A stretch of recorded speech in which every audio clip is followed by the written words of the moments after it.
Quem já viu Homem-Aranha Sem Volta pra Casa, viu que o futuro do Peter Parker na Marvel é bastante incerto e com um leque muito aberto de possibilidades. E é sobre essas possibilidades que a gente vai falar no vídeo de hoje.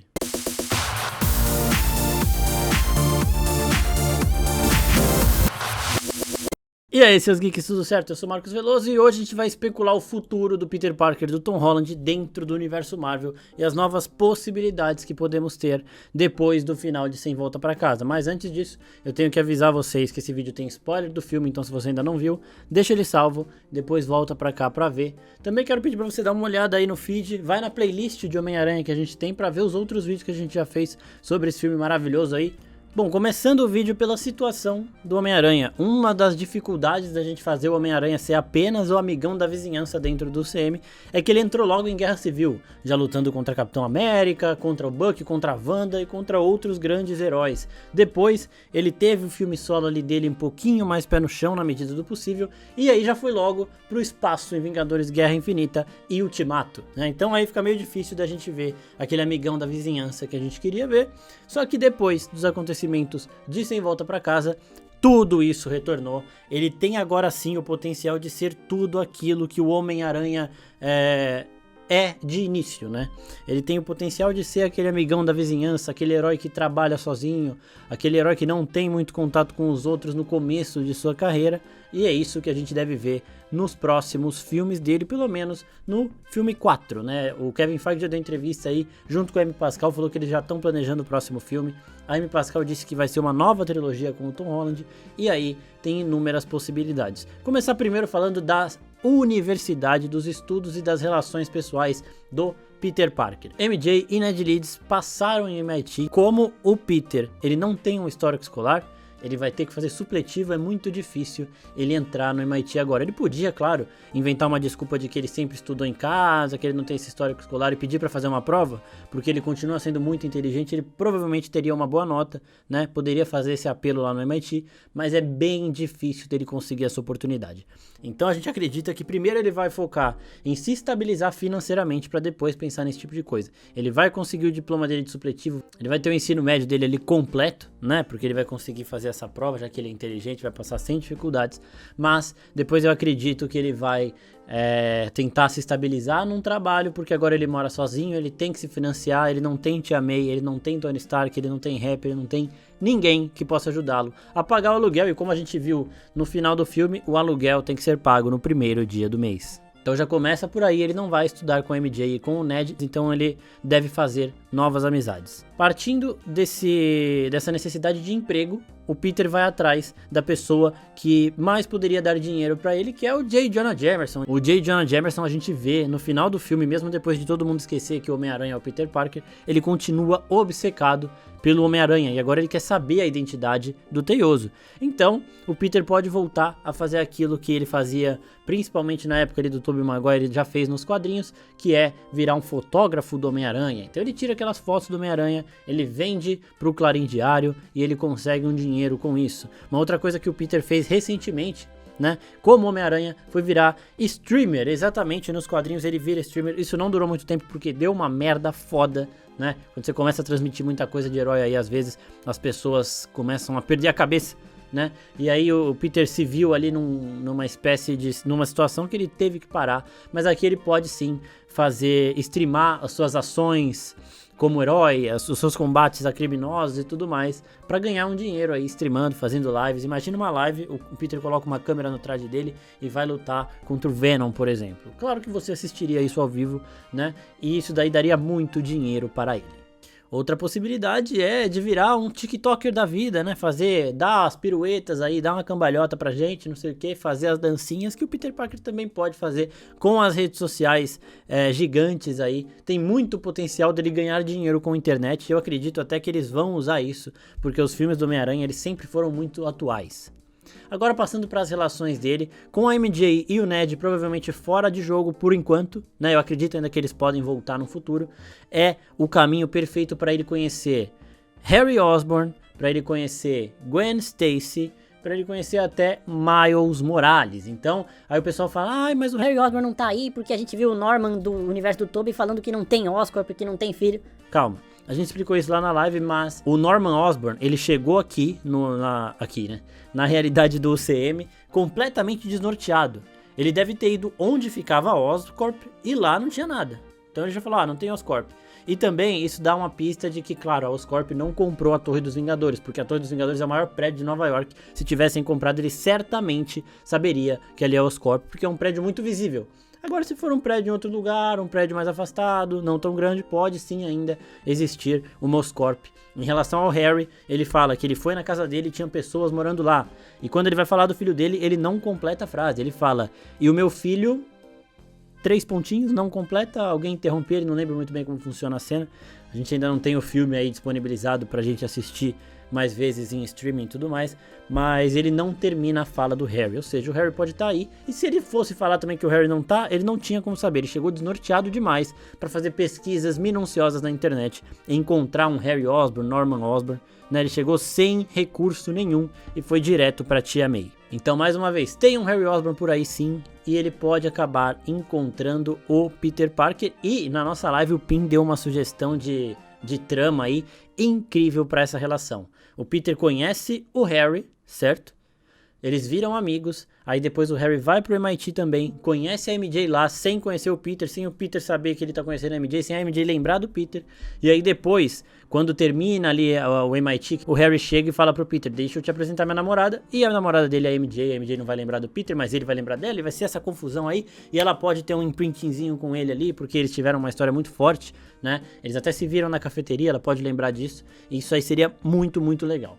Em relação a Gwen Stacy, eu acho que ela não estará aqui, né, porque eu particularmente, eu sei que muita gente não gosta, mas eu particularmente gosto do relacionamento e da química que o Tom Holland tem com a Zendaya e que a MJ tem com o Peter dentro do CM. Então eu acho que por esse motivo deles terem uma química muito boa e deles terem tido esse final aí tão dramático de tipo...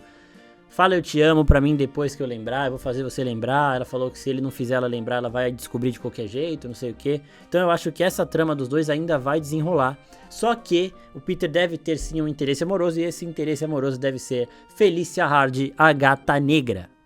Mas por que a Gata Negra? Porque a Gata Negra faria ele ter que escolher entre ser o Homem-Aranha e ser o Peter Parker de outra forma ainda, com as relações dele, né, românticas aí. Ser o Peter Parker implica em tentar conquistar a MJ, e a gente lembra que ele vê ela machucada e ele decide não falar nada pra ela, porque na cabeça dele ela está mais segura se não conhecê-lo, né. Ele tá pra falar, se vocês lembram dessa cena final aí, quando ele vai lá na cafeteria da MJ, ele tá pra falar pra ela tudo o que ele tinha planejado, aí ela tira o cabelo, tá aquele band-aid lá que ela colocou da lesão que ela teve nessa batalha final, né, que ele até se preocupa muito na hora, ele fala, você tá machucado? Ela fala, não, tô tudo bem. Depois ela tira o cabelo, ele olha pra aquele machucado, ele pergunta, ela fala que tá bem, que ela nem sente mais, só que ele pensa, tipo, putz, ela tá melhor sem mim, então é melhor não. Né, só que aí a gente cai naquilo que o Tobey falou pro Andrew, tipo... Tenta mais vezes, a gente merece também ser feliz com a pessoa que a gente ama. Então pode ser que essas duas coisas entrem na balança quando ele tiver que decidir. Se for puramente escolher uma ou outra, ele vai certamente escolher a MJ, porque eles têm uma relação muito forte. Mas se tiver todos esses conflitos, dela estar mais segura sem ele, de todo mundo que se aproxima dele ter um destino meio perigoso, aí sim... A Felicia Hardy, sabendo se virar, sendo a Gata Negra, poderia entrar nessa briga. Por quê? Porque a gente sabe que a Gata Negra, ela brinca mais com o Homem-Aranha, né? Eles fazem as coisas juntos, mais ou menos igual a Mulher Gato e o Batman lá. E ela fica tentando seduzi-lo e tudo mais, sempre assim. E ainda entraria em uma coisa que o Doutor Estranho fala pro Peter Parker nesse último filme aí, no Sem Volta Pra Casa, que ele fala, você tenta viver duas vidas, mas você tem que escolher uma só. Então ele vai ter que escolher entre ser o Homem-Aranha ou ser o Peter Parker também nessas relações. Por isso eu acredito muito de verdade que teremos sim a Gata Negra chegando aqui no CM em breve, para esse quarto filme do Tom Holland como o Teioso. E agora vocês estão esperando até aqui, eu não falei nenhuma vez de vilões. Calma, que agora o Peter terá vilões mais urbanos, né? Chega de enfrentar Thanos, chega de enfrentar Mistério na Europa, calma, ele vai enfrentar as ameaças de Nova York. E para quem viu o final do filme, a gente vê ele passando pertinho do cenário de Gavião Arqueiro, do último episódio de Gavião Arqueiro, que tem aquela árvore de Natal perto daquele campo de patinação de gelo lá. O Peter passa por lá antes da Kate Bishop derrubar a árvore, eu falei mais disso nesse vídeo de cronologia atualizada que eu vou deixar linkadinho aqui em cima. Então isso mostra que ele tá próximo do Rei do Crime, certo? Ele estando próximo do Rei do Crime, acredita-se também que ele está próximo de outros chefões da máfia de Nova York. O Rei do Crime é o que controla todos os outros, é o maior de todos, mas nós temos o Lápide, por exemplo, que é um outro chefe da máfia aí que não tem tanta força quanto o Rei do Crime, mas poderia ser um vilão introdutório, tem pelo menos 15 minutos de filme, não para mais que isso. Se aquele primeiro que a gente vê chegando e tal, pra depois a ameaça maior, né? Tipo, esse cara aí respondia a alguém que é o Rei do Crime. E aí o Rei do Crime viraria esse principal vilão. Eu acredito muito nisso, que o Rei do Crime deve ser o primeiro grande vilão dessa nova fase do Homem-Aranha, essa nova fase mais urbana, ou até pra um próximo filme, né? Pra um quinto filme dele. E aí o Rei do Crime, ele contrata sempre mercenários e a gente tem personagens interessantes pra aparecer aqui. O Camaleão e o próprio Escorpião. O Escorpião já apareceu no UCM, ele aparece na cena pós-créditos de Homecoming. This? It's not on you. It's on our little spider friend. I've got some boys on the outside who'd love to meet him.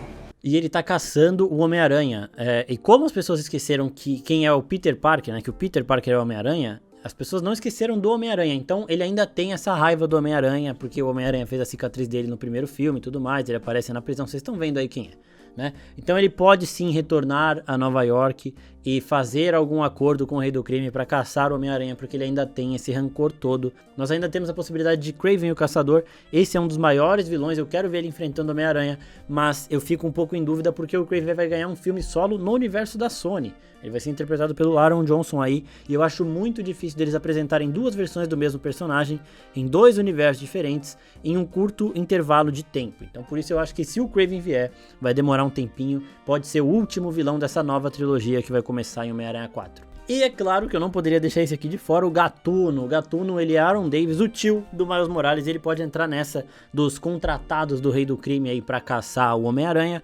E aí a gente já tem também o Miles Morales. O Gatuno, ele já apareceu inclusive no CM, ele foi interpretado pelo Donald Glover, que faz Atlanta, que fez Community, dublou Simba em Rei Leão, então ele é um ator aí que já tá dentro do CM, ele poderia sim voltar para um papel maior, e aí já introduziria o Miles Morales. A primeira vez que o Aaron Davis aparece, inclusive, ele fala do Miles, né? Ele fala, eu tenho um sobrinho morando nesses bairros, eu não quero a criminalidade chegando nele, e ele já mostra que ele também faz uns negocinhos ali que não são muito legais, tava trabalhando com a galera do Abutre, e então ele já tá por aí, e aí o Miles chegando, a gente tem um potencial enorme do Tom Holland passar pro Miles tudo o que ele aprendeu nesses anos. Ele, depois de Sem Volta Pra Casa, certamente é a versão do Homem-Aranha em live action que mais sofreu. Ele agora não tem nada, mas ele já teve o gostinho de ter tudo, sabe? Então, os outros nunca fizeram parte dos Vingadores, eles estão acostumados a ser esse herói solo e tudo mais, né? Mas esse aqui não, ele tá aprendendo tudo isso, e ele aprendeu lições importantes com o Andrew Garfield e com o Tobey Maguire. As conversas que eles têm Sem Volta Pra Casa são muito ricas em detalhes, e todo esse conhecimento de já ter trabalhado em equipe, de agora se virar sozinho, das perdas que ele teve na vida, de como enfrentar vilões perigosos, ele pode passar tudo isso pro Miles, e ter uma trilogia dele, onde o Miles começa a crescer sem pressa nenhuma, para depois que encerrar em um Homem-Aranha 6 da vida, começar o Homem-Aranha com Miles Morales. Então a Marvel ainda tem muito chão para esse personagem. Imaginem o Miles sendo pro Peter o que o Peter era pro Homem de Ferro, por exemplo, e aí também, enquanto ele e o Peter se ajudam, ele aprende com o Peter, ele vai entrando nos Jovens Vingadores, se torna um líder lá na equipe, e aí sim, quando o Peter Parker ele tem o desfecho dele, ele conclui o arco dele dentro do CM, o Miles Morales assume o manto de Homem-Aranha de vez. E aí a Marvel tem muito tempo de história. Espero que vocês tenham gostado do vídeo, se inscrevam no canal, curtam aqui e também mandem para seus amigos que gostariam de saber dessas especulações do possível futuro do Homem-Aranha dentro da Marvel. Agora que ninguém lembra dele, ele vai ter que pagar o aluguel, e eu espero que esse cara aí cobre o aluguel dele, porque a gente só escuta a voz. Então eu acho que a Marvel até tá tentando fazer isso, tá pensando e brincando com relação a isso, mas seria muito, muito bom. Então é isso, pessoal, muito obrigado e até a próxima. Tchau, tchau.